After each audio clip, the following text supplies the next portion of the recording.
अचानक तेज बारिश शुरू हो जाती है और भयंकर बाढ़ आ जाती है। बाढ़ का पानी गांव के सब घरों में घुस जाता है और गांव के लोग घर छोड़कर इधर उधर भागने लगते हैं। ठाकुर की हवेली भी बाढ़ से नहीं बच पाती, मगर सोना का कागज का घर बाढ़ में भी शान से खड़ा रहता है।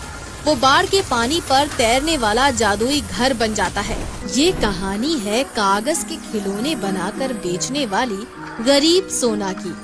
सोना अपने पति अमर और बेटी लता के साथ दीपालपुर गांव में रहती थी।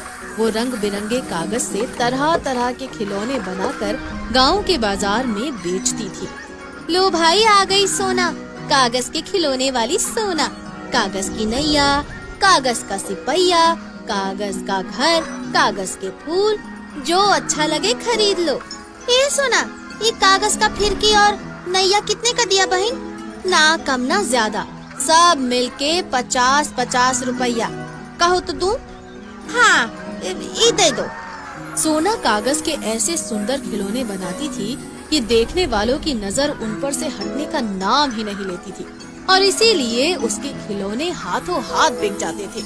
हेलो, बिक गया सब माल, आज तो अच्छी कमाई हो गई। एक दिन सोना बाजार में खिलौने बेच रही थी कि तभी उसके पास एक गाड़ी आकर रुकती है। उसमें से सोना का पति अमर और 2 महिलाएं बाहर आती हैं। सोना, ये दोनों तुमसे मिलना चाहती हैं। देखिए, मेरा नाम नेहा है, हमारा कागज के खिलौने का कारोबार है।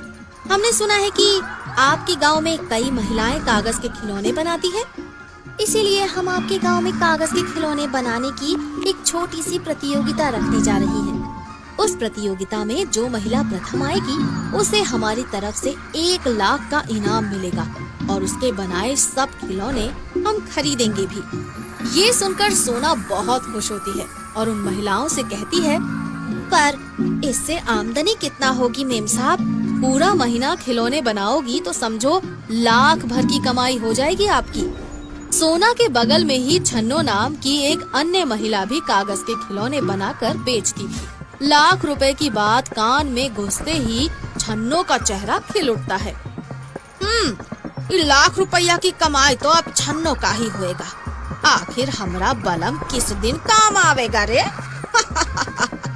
छन्नो का पति रघु गांव के दबंग जमींदार ठाकुर कुंदन सिंह का खास लठैत था और गांव में वही होता था जो ठाकुर चाहता था। इसीलिए छन्नो रघु को सारी बात बताते हुए कहती है, देख लो बलम जी, जो हर महीने लाखों की कमाई चाहिए तो हमारा साथ तो देना ही पड़ेगा। हाँ, पर मैं क्या साथ दे सकता हूँ? अरे हमरे नादान बलम जी, का इतना भी नहीं समझते? वो सोना से बढ़िया खिलौना तो पूरे गांव का कोई भी महिला नहीं बना सकत है। फिर वो ई प्रतियोगिता में भाग लेगी तो हमारा नंबर कहाँ से आएगा जी? तो ये बात है, फिर ठाकुर किस मर्ज की दवा है? समझो सोना तो गई काम से।